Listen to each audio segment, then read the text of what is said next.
انہیں دکھ نہیں تھے دکھ دے رہے تھے، اور یسوع نے ہمیں یوں تعلیم دی، لیکن میں تم سے یہ کہتا ہوں کہ اپنے دشمنوں سے محبت رکھو اور ستانے والوں سے کے لیے دعا کرو۔ یسوع مسیح نے اس تعلیم پر خود بھی عمل کیا اور پیشن گوئی کو پورا کیا، اور خطا کاروں کے ساتھ شمار کیا گیا تو بھی اس نے بہتوں کے گناہ اٹھائے اور خطا کاروں کے لیے شفاعت کی۔ یہاں ہم عظیم محبت کا تصور دیکھتے ہیں۔ دشمنوں کو بغیر شرط کے معاف کیا، اپنے ستانے والوں کے لیے باپ سے بھی درخواست کی کہ انہیں معاف کر دے۔ وہ ہاتھ جو شفا دیتے تھے، وہ اپنے پاؤں جو انہیں جگہ جگہ لے کر جاتے تھے تاکہ وہ لوگ رہائی پائیں، اور اب صلیب پر کیلوں سے جکڑے ہوئے تھے، لیکن یسوع کا ایمان اور ان کی دعائیں جکڑی ہوئی نہیں تھیں۔ جان کی حالت میں بھی یسوع نے صلیب سے دعا کی، اور جب پہلی بار ہونٹ صلیب پر کھلے تو یسوع نے اپنے لیے دعا نہیں کی بلکہ دشمنوں کے لیے دعا کی، اے باپ ان کو معاف کر کیونکہ یہ نہیں جانتے کہ کیا کرتے ہیں۔ یسوع کی خدمت کا آغاز دعا سے ہی ہوا۔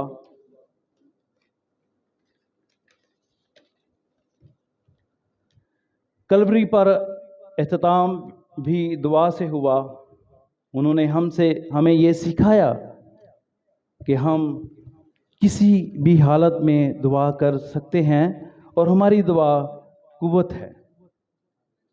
اے باپ انہیں معاف کر، یہ لفظ غور طلب ہیں، کیونکہ اپنی ساری زمینی خدمت کے دوران یسوع نے لوگوں کی معافی کے لیے باپ سے درخواست کی، بلکہ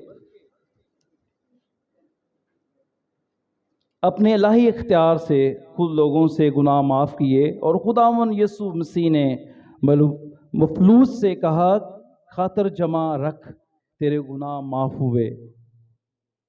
اے بدچلن عورت سے کہا کہ اے تیرے گناہ معاف ہوئے۔ لیکن صلیب پر یسوع خدا باپ سے کہہ رہے ہیں، اے باپ انہیں معاف کر۔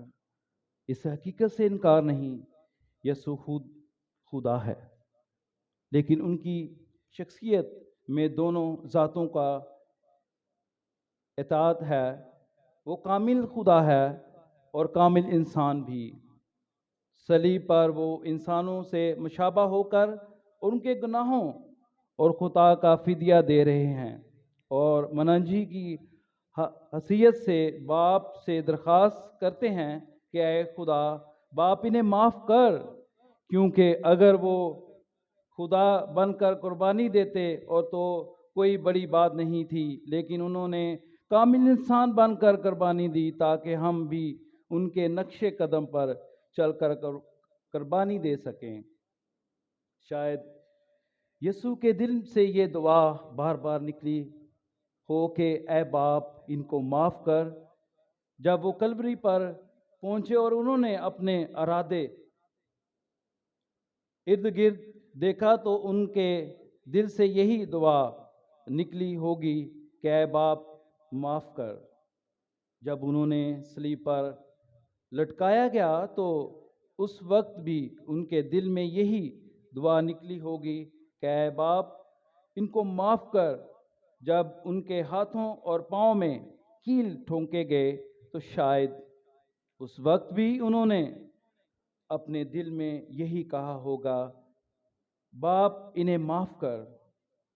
جب ان کے کپڑوں کے لیے کوڑا ڈالا گیا تو اس وقت یسوع نے دل سے یہی دعا نکلی ہوگی کہ اے باپ ان کو معاف کر، کیونکہ نہیں جانتے کیا کرتے ہیں۔ کوئی بار بار یسوع کے دل سے یہ دعا نکلی ہوگی، کئی بار یسوع کے دل سے یہ دعا نکلی اور ہمارے لیے خدا کے فضل سے تک پہنچی۔ ان مشکل لمحات میں جب یسوع نے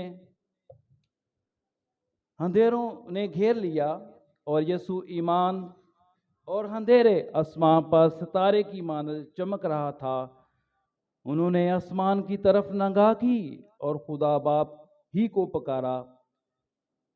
خدا کرے کہ مشکل وقت میں ہم بھی ایمان میں قائم رہیں اور خدا باپ ہی کو پکاریں۔ یسوع مسیح نے صلیب پر 3 مرتبہ دعا کی۔ پہلا اور چوتھا اور آخری کلمہ دعا تھی۔ شروع میں، درمیان میں اور اپنے دکھوں کے آخری لمحات میں خدا باپ نے باتیں کر رہے تھے، کیونکہ دعا کا مطلب ہی خدا سے باتیں کرنا۔ یسوع نے کن لوگوں کے لیے دعا کی؟ یسوع نے اپنے لیے دعا نہیں کی، بلکہ رومی سپاہی کے لیے، شرح کے عالموں کے لیے، بھیڑ کے لیے جو انہیں دکھ دے رہی تھیں، جیسا یسایہ نبی 800 برس پہلے پیشن گوئی کی کہ یسوع نے خطا کاروں کے لیے شفاعت کی۔ یہ پیشن گوئی کلوری پر پوری ہوئی۔ دشمنوں نے محبت رکھنا نہایت ہی مشکل کام ہے۔ جو نفرت کرتے ہیں ان کے ساتھ بھلائی کرنا، اور جو مخالفت کرتے ہیں ان کے لیے دعا کرنا۔ ہاں، یہ مشکل تو ہے، لیکن اگر ہم ایک لمحہ کے لیے کلوری کی طرف نگاہ کریں تو ہمیں یسوع کی صورت نظر آتی ہے، جو ہمارے لیے اپنی جان دے رہے ہیں، اور جان کی حالت میں بھی اپنے دشمنوں کے لیے دعا کر رہے ہیں۔ ہم بھی اگر یسوع کے نقش کے قدم پر چلیں تو ہم دشمنوں کے لیے معاف کر سکتے ہیں اور ان کے لیے دعا بھی کر سکتے ہیں۔ ایسا کرنے سے ہم ان کے تمام برکات کو حاصل کر سکتے ہیں جن کا خدا باپ نے اپنے کلام میں وعدہ کیا ہے۔ سمسون نے دشمنوں کو تباہ کرنے کے لیے قوت مانگی، اور استفنس نے پہلے اپنے لیے دعا کی اور پھر دشمنوں کے لیے، لیکن یسوع نے سب سے پہلے اپنے دشمنوں کے لیے دعا کی۔ دعا کا آخری حصہ، وہ انہیں جانتے تھے کہ کیا کرتے ہیں۔ یسوع کا یہ مطلب نہیں تھا کہ وہ اس بات سے نا واقف تھے کہ وہ یسوع کو مصلوب کر دیں۔ یہی اکسیوزی کو معلوم تھا کہ اس نے یسوع کو دھوکے سے پکڑوایا ہے۔ پلاطس جانتا تھا کہ اس نے یسوع کو رد کیا ہے۔ بھیڑ جانتی تھی کہ انہوں نے یسوع کا خون مانگا ہے۔ رومی سپاہی جانتے تھے کہ انہوں نے یسوع کے ہاتھوں میں، پاؤں میں کیل ٹھونکے ہیں۔ وہ یہ سب تو جانتے تھے، پھر یسوع نے کیوں کہا کہ وہ نہیں جانتے کہ کیا کرتے ہیں؟ کیا وہ نہیں جانتے تھے؟ وہ یہ جانتے تھے کہ کس کو مصلوب کر رہے ہیں۔ وہ صلیب کو فضل سے تو واقف تھے، لیکن اس کی نجات سے بے خبر تھے۔ تاریخ گواہ ہے کہ وہ جنرل تیتس، جو شاہد نے مشرق کے بھائی تھا، اور یہ یروشلم حملہ کیا اور اسے تباہ کیا، اور تیسری ہیرودیس ہیکل کو برباد کیا، اور نتیجہ یہ ہوا کہ بنی اسرائیل خود مختاری جاتی رہی اور ساری دنیا پرگندہ ہو گئے، جو تقریباً 1900 برس رہی۔ جرمنی میں ہٹلر نے بھی لاکھوں یہودی شہید کیے، لیکن جب وہ خدا کے حضور رد کیے گئے تو 1948 کو بھی ان میں اپنا ملک واپس ملا، اور ان کے سزا ملی کہ خدا منسوخ کو رد کیا اور برابا ڈاکو کو مانگ لیا۔ جب ہم برابا کو مانگتے تو عالمگیر دہشت گردی اور بد امنی شرح ہو جاتی، مگر جب ہم یسوع کو مانگتے ہیں تو عالمگیر امن میں برکتیں شروع ہو جاتی ہیں۔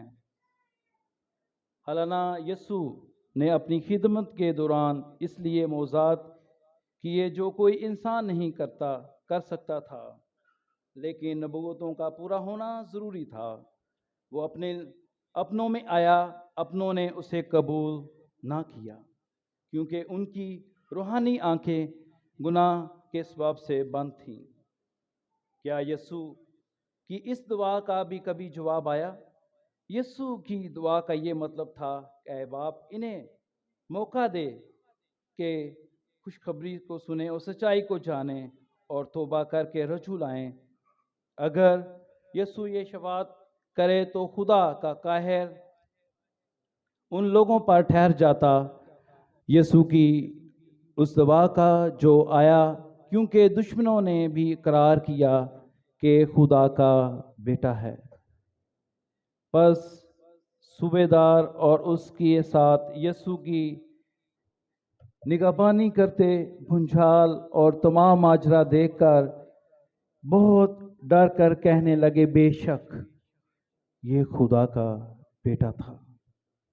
یہ ماجرا دیکھ کر صوبیدار بھی خدا کی تمجید کی اور کہا، بے شک یہ آدمی راست باز تھا۔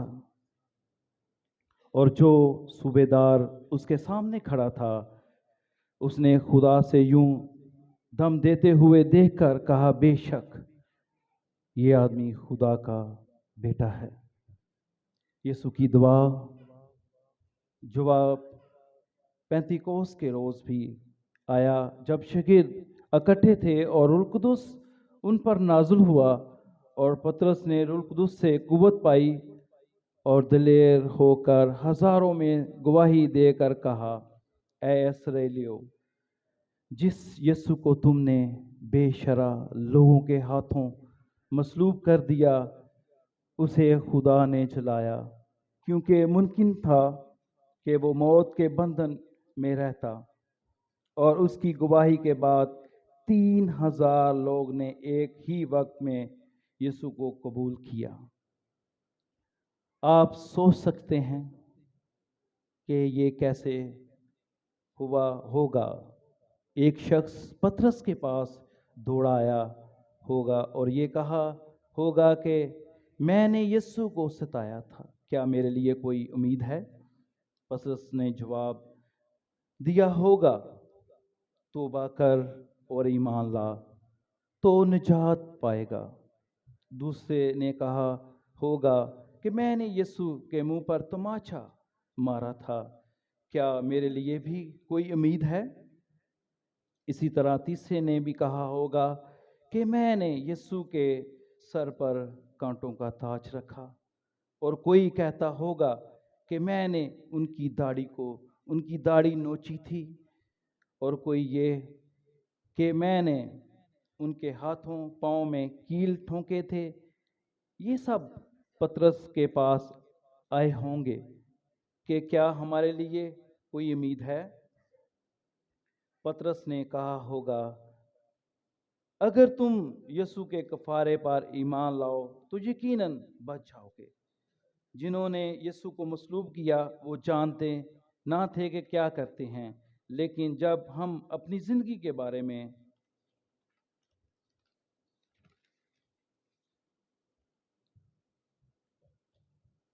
یسوع مسیح کو مصلوب کرتے ہیں تو کیا ہم نہیں جانتے کہ کیا کرتے ہیں؟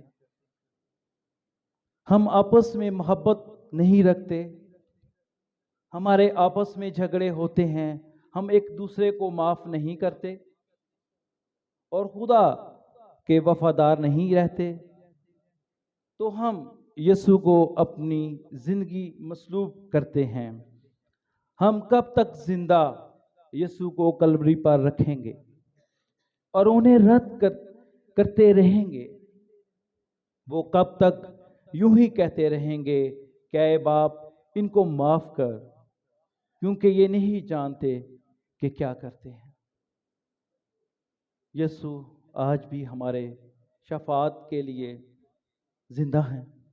آج اگر ہم ان کی آواز کو سنیں ہمارے سب گناہ معاف ہو جائیں گے، لیکن ضرور ہے کہ ہم بھی ایک دوسرے کو معاف کریں، اور ہم نے دیکھا کہ پہلے کلمے ہمیں نجات کی پہلی بنیادی ضرورت یعنی کہ معافی حاصل ہوئی۔ دعا میں قوت ہے۔ یسوع مسیح نے ہمیں یہ بھی بتایا کہ کوئی بھی شخص اتنا دور نہیں کہ اس کے لیے ہماری دعائیں خدا تک نہ پہنچے۔ یسوع مسیح کے صلیب ہونے کے بعد بھی ان کی دعا کا جواب آتا رہا۔ ہماری دعا میں بھی قوت ہے، اور ہم کسی بھی حالات میں دعا کریں ہمیں اس کا جواب ملتا ہے۔ شاید ہم اس شخص تک پہنچ نہیں سکے، لیکن اس کے لیے ہماری دعائیں خدا کے تک پہنچ جاتی ہیں، اور شخص کی زندگی میں تبدیلی آ جاتی ہے۔ یسوع مسیح نے اس وقت دعا کی جب صلیب پر کیلوں سے جڑے ہوئے تھے، لیکن اس کا دعا کا جواب آیا اور ہم نے اس کے نتائج دیکھے۔ اسی اصول پر کہ ہم پولس کے لیے اور استفن کی دعا دیکھتے ہیں، اور شہر سے باہر نکال کر اس کو سنسار کرنے لگے، اور گواہوں نے اپنے کپڑے سول نام کے ایک جوان کے پاؤں کے پاس رکھ دیے، اور استفنس کو سنسار کرتے رہے، اور یہ کہہ کر دعا کرتا رہا کہ اے خدا یسوع میری روح کو قبول کر۔ پھر اس نے گھٹنے ٹیک کر بڑی آواز سے پکارا، اے خداوند یہ گناہ ان کے ذمہ نہ لگانا، یہ کہہ کر سو گیا، اور سول اس کے قتل پر راضی تھا۔ یہاں بھی ہم دیکھتے ہیں کہ سول تو استفنس کے قتل پر راضی تھا، لیکن استفنس اس وقت بھی اس کے لیے دعا کر رہا تھا۔ استفنس کی دعا کا جواب، اور وہ زمین پر گر پڑا اور یہ آواز سنائی کہ اے سول تو مجھے کیوں ستاتا ہے؟ اس نے پوچھا کہ اے خداوند تو کون ہے؟ اس نے کہا کہ یسوع ہوں جسے تو نے ستایا، مگر اٹھ اور شہر میں جا، اور جو تجھے کرنا وہ تجھے کہا جائے گا۔ استفنس کی دعا کا جواب ملا، اور سول نے نجات پائی، اور خدا اسے اپنے جلال کے لیے بڑے بڑے کاموں کے لیے استعمال کیا۔ اس سے ہمیں معلوم ہوتا ہے کہ ہم ہر قسم کے حالات میں دعا کر سکتے ہیں، اور ہماری دعا کا جواب ملتا ہے۔ ہماری دعا اس وقت بھی کام کرتی ہے جب ہم موت کے قریب ہوتے ہیں۔ یسوع نے ہمیں سکھایا کہ ہماری دعائیں کبھی بھی بیکار نہیں جاتی، بلکہ ان میں قوت ہوتی ہے، ہمیں جواب ملتا ہے۔ یسوع نے اپنی زندگی کے آخری لمحات تک دعا کی۔ صلیب کی پہلی برکت معافی، اور یسوع نے یہ الفاظ کہے تاکہ ہمیں معلوم ہو کہ آج بھی معافی ہمیں صلیب کے وسیلہ سے ملتی ہے، جو کہ انسان کی پہلی بنیادی ضرورت ہے۔ جب ہمیں گناہوں سے معافی مل جاتی ہے تو پھر ضروری ہے کہ ہم ایک دوسرے کو معاف کریں۔ پطرس نے یسوع مسیح کے سوال کیا تھا کہ میں اپنے بھائی کو کتنی بار معاف کروں؟ کیا 7 بار؟ یسوع نے جواب دیا، نہیں 7 کے نہیں 70 بار۔ کلام میں لکھا ہے کہ اگر تو پھر نگاہ کر اور اپنی نظریں گزارتا ہے تو وہاں تجھے یاد ہے کہ تیرے بھائی تجھ پر کچھ شکایت ہے، وہاں قربان گاہ کے آگے اپنی نظر چھوڑ کر پہلے اپنے بھائی سے ملاپ کر، تب آ کر اپنی نظریں گزار۔ بائبل میں ہمیں بھائی کو معاف کرنا سکھاتی ہے، بائبل ہمیں دشمنوں کو معاف کرنا سکھاتی ہے۔ ہم خداوند کی سکھائی ہوئی دعا میں کہتے ہیں جس طرح ہم اپنے قرض داروں کو معاف کرتے ہیں تو بھی ہمیں قرض ہمیں معاف کر۔ اگر ہم دوسروں کے معاف نہیں کرتے تو ہمارے قصور کس طرح معاف ہو سکتے ہیں؟ معاف کرنا کیوں ضروری ہے؟ کیونکہ اگر ہم معاف نہیں کرتے تو ہمارے اندر کڑواہٹ جڑ پھوٹ نکلتی ہے۔ اگر ہم کوئی شخص خدا کے فضل سے محروم ہو جائے اور ایسا نہ ہو کہ کوئی کڑوی جڑ پھوٹ نکلے، تمہیں دکھ دے اور ان کے سب اکثر لوگ ناپاک ہو جائیں، یہ کڑوی جڑ آپ کو دکھ دے گی۔ یاد رکھیں، اپنے آپ کو اپنے گناہوں کی معافی کی ضرورت ہے۔ اگر آپ رحم نہیں کریں گے تو آپ کی عدالت ہوگی، آپ پر بھی رحم نہیں کیا جائے گا۔ عیب جوئی نہ کرو، تمہاری بھی عیب جوئی نہ کی جائے، کیونکہ جس طرح تم عیب جوئی کرتے ہو اسی طرح تمہاری بھی عیب جوئی کی جائے گی، اور جس پیمانے سے تم ناپتے ہو اسی طرح تمہارے واسطے ناپا جائے گا۔ جو کچھ آپ بوؤ گے وہی کاٹو گے۔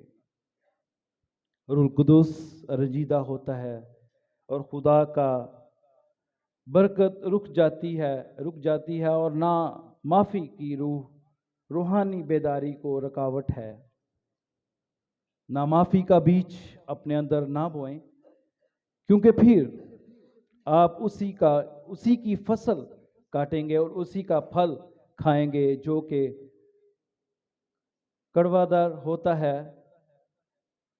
اس لیے ضروری ہے کہ آپ معافی مانگیں اور دوسروں کو بھی معاف کریں، ان کے لیے دعا کریں جیسے یسوع نے صلیب پر کہا۔ کڑواہٹ اور نامعافی سے دور رہیں، اس درخت کو اکھاڑ کر سمندر میں پھینک دیں۔ آج بھی موقع ہے کہ آپ اپنے بھائی کو، اپنے دشمنوں کو، اپنے ستانے والوں کو دل سے معاف کر دیں، ان کے لیے دعا کریں، کیونکہ یسوع مسیح نے صلیب سے اپنے گناہوں کی معافی کا انتظام کر دیا، جو کہ آپ کی نجات کی پہلی بنیاد اور ضرورت ہے۔ آمین۔